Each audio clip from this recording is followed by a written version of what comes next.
अस्सलाम वालेकुम। मैं हूँ बुशरा इकबाल हुसैन और एक बार फिर बात करूँगी महफूज बचपन को लेकर।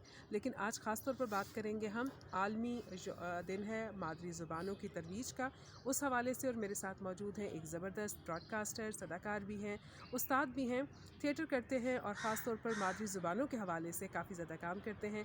पंजाबी इनकी मादरी ज़ुबान है, उर्दू पर दस्तरस रखते हैं, अंग्रेज़ी में इनकी पढ़ाई लिखाई है। तो हम उमर से पूछेंगे, क्योंकि इनका नाम है जनाब उमर शबीर घुमन, और उमर से हम ये पूछेंगे कि उमर क्या समझते हैं आपके मादरी ज़ुबानें कितनी अहम हैं इस दौर में?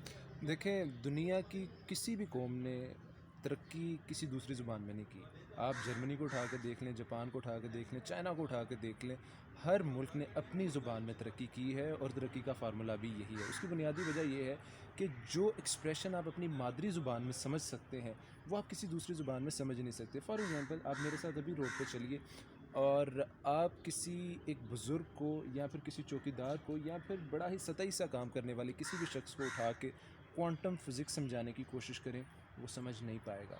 अगर उसका ताल्लुक़ पंजाबी से है ना, और आप उसको पंजाबी में बताएंगे कि क्वांटम फ़िज़िक्स क्या होती है, तो वो बात समझ जाएगा। अब मसला ये है कि हम अपनी 9वीं 10वीं में न्यूटन के लॉ जो हैं उनको अंग्रेज़ी में रट्टे तो लगाते रहे, लेकिन आज भी जाके जो है वो समझ नहीं आती कि वो न्यूटन के लॉज कहते क्या थे।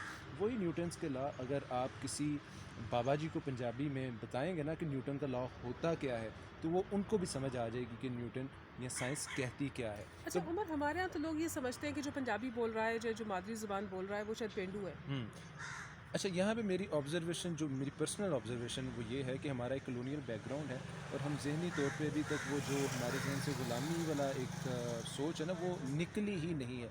और जो जो पाकिस्तान में तालीम का रिवाज बढ़ता जा रहा है या जिन इलाकों में बढ़ता जा रहा है, वहाँ पे अपना जो कल्चर है उसको शायद थोड़ा सा ना हम हकारत की निगाह से देखते हैं। मिसाल के तौर पे आप वफाकी दारुल इस्लामाबाद में देखें कि मादरी ज़ुबानें तो दूर की बात, यहाँ पे कौमी ज़ुबान बोलने वाले को जो है वो देहाती समझा जाता है और यहाँ पे अंग्रेज़ी जो है वो स्टेटस सिंबल है, क्योंकि यहाँ पे शायद पढ़े लिखे लोगों की तादाद ज़्यादा है। कंपैरेटिवली जब हम सूबों में जाते हैं तो पंजाब में शायद पढ़े लिखे लोगों की तादाद ज़्यादा है, तो वो इस वजह से पंजाबी को बुरा समझते हैं। और ये चीज़ जब इस्लामाबाद में आती है तो यहाँ पे आके उर्दू जो है वो देहाती ज़बान बन जाती है और अंग्रेज़ी जो है वो आपका स्टेटस सिंबल बन जाता है। तो मेरा ख़्याल है कि हमें ये बात समझनी चाहिए कि ग्लोबलाइजेशन के दौर में अंग्रेज़ी को लिंगवा फ्रैंका की हद तक रहने दें, लेकिन हम जब तक अपने लिटरेचर को ऑन नहीं करेंगे, अपनी चीज़ों को ऑन नहीं करेंगे, हम दुनिया में आगे नहीं बढ़ सकेंगे और हम नहीं बढ़ रहे और ये दुनिया देख रहे।